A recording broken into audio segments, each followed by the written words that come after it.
Episode 12. Ooh. Merge my box until it hemorrhages. Yeah. Authenticate my inner organicness. Ooh. Baby. Spray me with mint tea.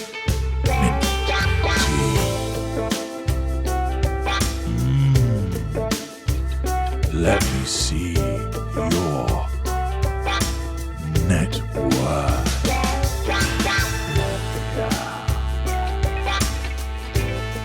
Hello, I'm H.G. Tudor, and welcome to another excursion into the Stig, the parody and treatment and analysis, through the lens of narcissism where applicable, of Harry's wife's former blog, The Tig, as your glorious narrator has unearthed it. What a treat and what a delight you have, as Harry's wife's going to tell you all about Feng Shui. Now, Feng Shui, sometimes called Chinese geomancy, is an ancient Chinese traditional practice which claims to use forces to harmonize individuals with their surrounding environment. The term Feng Shui means literally wind, water, which sounds to me rather like a diarrhea-y fart, but let's cast that rather unpleasant image out of our minds. What are the basic rules of Feng Shui? Well, apparently there are 5 rules that should never be broken. 1. Be organised and tidy. 2. Keep your bed away from the window. Apparently Feng Shui is very strict about this rule. I don't know why. Is it so the burglar doesn't come in and tread on you? 3. Separate work and rest areas. So, wanking in bed is ruled out. 4. Use that bagua or bagua map properly, whatever the fuck that is, and know your colours. Well, if you can't recognise red, blue and yellow, you really are something of an epsilon semi-moron. But we're appraised of the rules now, so let's see if Harry's wife knows about those rules, and let's find out if she actually applies them. She writes, "The ancient Chinese art of Feng Shui has been practised for nearly 3,000 years. With so many layers of tradition and technicality, Feng Shui may seem daunting to introduce to your home aesthetic and ethos. However, the core of Feng Shui is about making you feel comfortable and at ease in your home." Oh, really? I thought the purpose of your home was basically to have it like a war zone, so that you would sit on spikes, that every time you stood up, you trod on an upturned Lego piece and cried out in pain, that you wouldn't be able to find anything, that the temperature oscillated between freezing cold, so your nads turned into little ice cubes, or sweltering heat that would have you sweating profusely. I never realised that your home can only be comfortable and at ease as a consequence of Feng Shui. I've learned so much already. I am clearly indebted to Harry's wife. However, the core of Feng Shui is about making you feel comfortable and at ease in your home so that it can translate into every aspect of your life. So fret not. It's quite all right, Harry's wife. There's no fretting going on here. We turned to Feng Shui. Why is she saying we when it's just her? We turned to Feng Shui expert Catherine Brophy to help give some basic pointers to implement Feng Shui for a healthier, happier space in life. Well, if it's all about making your home more comfortable, I think the simplest thing would be to throw you out of the window and defenestrate you, Harry's wife. There we are. Job done. That was fucking easy. Catherine writes, "Feng Shui may seem like a complex concept, but it really boils down to a simple idea: living in harmony with your space. When you enter into your home, you should feel a sense of security and relaxation. If you don't, you've probably wandered into the wrong house, I would suspect. You should want to take a huge breath when you reach your door. Why? Is it full of carbon monoxide outside and you have to hold your breath? Feng Shui is really all about making your home really feel like your place of protection, comfort, and a place that really reflects the individual that you are. And just like every person is different, so is every home. So while much of Feng Shui is different for everyone, there are a few key points to help add some positive energy to each and every space. Number 1, don't invite Harry's wife round to your house. She's a real Debbie Downer. Oh no. Enter your home as if you've never seen it before. That's quite easy if you walk into the neighbours by mistake. The first exercise is to try to really see your space through a set of fresh eyes and consciously think about how your space makes you feel. Really think about what all of the things in your space mean to you, from your artwork to your couches. Well, the artwork's there to be looked at and the couches are there to be sat on. God, this is really easy, isn't it? Is there something that makes you feel anxious? No. Are you still bringing your negative thoughts from your day into your home? No. I utilise my negative thoughts by devaluing people. If so, really think about why that is the case. It's not. 2, clear the clutter. That's easy. I've mentioned that earlier on. Get rid of Harry's wife. And Harry, he always looks like he keeps the place messy, doesn't he? It sounds so simple, and that's because it is. Mess is the antithesis of Feng Shui. So make sure that your home is neat. It's really common sense to keep your space clean. If it's not, you'll feel more anxious and have a more cluttered mind. Well, I always keep all of my workspaces tidy. That's how I operate, so that's easily done. 3, look at the centre of your home.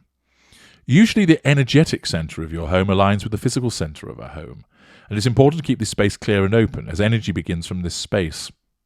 Well, I suppose I've got a well shaft right down the middle of my home, leading down into the dungeons, where I can just throw people rather than waste time carrying them down there. So that space is completely clear and open, so I've ticked that box also. 4, fix or toss broken things. I do. That's called disengagement. Is there anything that's run down or dilapidated in your home? Get rid of it or fix it. Really? As if people don't do that already. The TV's not working. Well, that's okay. Just keep it there. We'll keep staring at a blank screen for the next 6 months. Yeah, sure. Let's just do that. We'll stare at a blank screen. That's real purty. You just fucking replace the TV, you fucking morons. Who on earth sits around going, well, look at that. The washing machine isn't working. Oh, well, doesn't matter. I'll just have to go all Amish and get out the old tub and rub-a-dub-dub with the washboard. No, they're fucking replacing you, moron. Not even... What did they say here? Toss chipped plates, burnt out bulbs, and clothes with holes. Well, how do you put your socks on if they haven't got holes in them? Repair stopped clocks, clogged drains, teetering chairs, and loose cabinet pulls. I mean, seriously, what kind of dosser has a house with all of those things in? 5, keep your windows clean. Well, what about the local pervert who keeps looking through them? The windows are the eyes to your home. Ugh. So make sure to wash your windows and make sure they're clean. It's important that windows can be easily opened and closed. 6, your bedroom is particularly important. Oh, yeah. Hubba, hubba. The bedroom is where we nurture and replenish our internal systems. No, it's not. It's where you sleep and do the shag. So it's incredibly important that your room is a place where you feel safe, healthy, and happy. Take electronics out of your bedroom. Keep the area underneath your bed completely clear. I.e., don't have people you're having an affair with lurking under there for weeks on end. And if possible, have your feet facing the door. Why is that? So that when people come in, they can look at the verrucas on your feet or something. How strange. And that's all we get about Feng Shui. That was informative, wasn't it? But what's this now that we see lurking instead? After all of that mind-numbing, tediously obvious observations that was only rendered entertaining as a consequence of my additions, it's behind the scenes. Oh, this is potentially interesting. Of course it won't be. It's behind the scene of Misha Nu. Okay, let's dive in and find out what this is. We have the inspiration, the collection, the backstage atmosphere, and the show. Well, we better dive in and see what she has to write here. This past December at Art Base, is it Art Base or Art Basel? It's difficult. The font that she uses is difficult to read because it's a very light font on a white background. Still, anyway, this past December at something in Miami, I met the lovely Misha Nu. And by met, I mean danced the night away and sipped cocktails with, and by lovely, I mean chic, badass, and cut from the cloth of those who don't take themselves too seriously.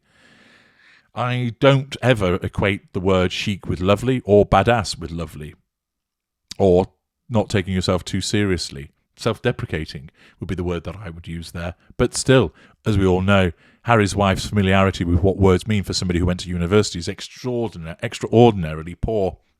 Apparently, when you have a visceral reaction, it's guttural.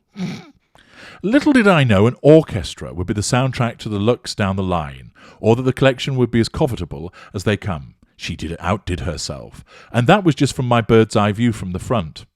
What, were you dangling from the ceiling, a la Tom Cruise Mission Impossible styley? Wasn't bird's eye view from the front. Bird's eye means from above. Gosh, you really are dim-witted, aren't you, woman? As with all things chefy, designish, art-esque, gosh, it really is like a 5-year-old has written this. And in the world of fashion, I want to understand the thinking behind it, the process, the inspiration, the why. I sent the TIG team backstage, what you sent yourself backstage, to cover the behind-the-scenes action and the nuts and bolts of what makes Mission New tick. The inspiration. The inspiration for Misha's Fall-Winter 2015 collection began after Misha went to see the provocative artist Tracey Emin's exhibition, The Last Great Adventure Is You, at the Frieze Art Fair in London. The exhibit was dedicated to a celebration of who Tracey Emin really is and what her artwork stands for. With that inspiration, Misha's Fall-Winter 2015 collection feels like a homecoming of sorts. When Misha first launched her line, she focused on tailoring. Well, fashion invariably is about tailoring, I'd have thought. A small capsule, what? Is that like a Kinder Egg thing? Solely featuring jackets and coats, perfectly shaped and styled. But after seeing Tracey's exhibit and how she came fully back to her true art form, Misha felt truly inspired to stop all the noise for a second, and the moments she may have deterred from her guttural instincts. She's got it wrong again! And go back to her roots. This collection has a lot of clarity around who Misha is as a designer, with a penchant for beautiful tailoring and femininity. Harry's wife. Guttural means a growling noise. Visceral means deep within. Okay? Have you got it? Probably not. The collection. There is a nice tension and marriage of tailored and separate pieces. But there are also many pieces that are softer and more vulnerable. How the fuck can a piece of clothing be vulnerable? Please don't hurt me. I'm just a little jacket. Everything in the collection, which was inspired by the unfinished feel of Tracey Emin's copper sculptures, have almost an unfinished feeling to them. I'll read that for you again, because it's so mind-numbingly idiotic. Everything in the collection, which was inspired by the unfinished feel of Tracey Emin's copper sculptures, have almost an unfinished feeling to them. Who'd have fucking thought it? You're inspired by something unfinished, which has an unfinished feel, therefore yours has an unfinished feeling. This is dross. Did seriously 1 million people follow this pap? There's a focus on the dichotomy of structured tailoring, paired with sheer tuiles, soft crepes, and charmeuse to evoke a sense of sensuality, without compromising a woman's inner strength and power. You don't have any inner strength and power. You purloin it from other people, notably men. The backstage atmosphere.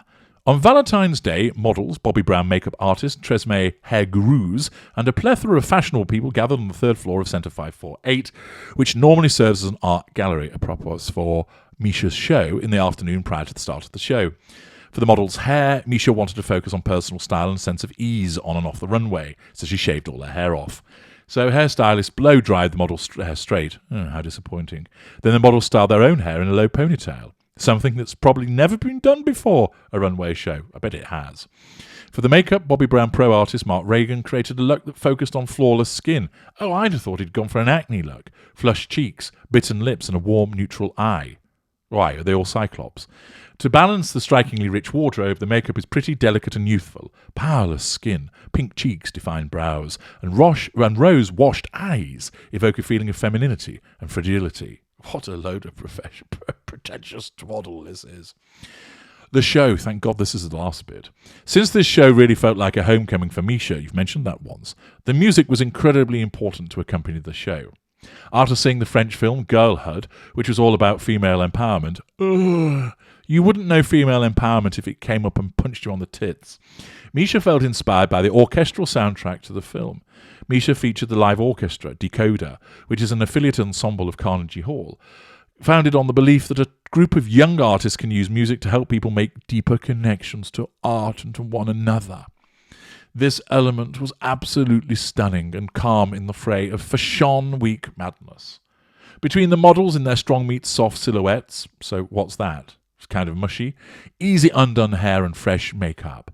Walking down the runway in the contemporary bare room to the soundtrack of Decoder, the feeling not just artistic, it was magical. Something Misha Nunu should be proud to have created. You know, I've read some bollocks in my time generated by this woman, but that's up there in the top 5 easily. With that, I'm really going to have to beat the shit out of a minion just to drive that disgusting sensation of pretentious wank that I've just read. I'd encourage you to do something suitably cleansing for yourselves, whether it's a coffee enema or basically going out and a curry and having a good clear out, or standing under the shower and scrubbing yourself till you scream. I'm H.G. Tudor. Thank you for listening.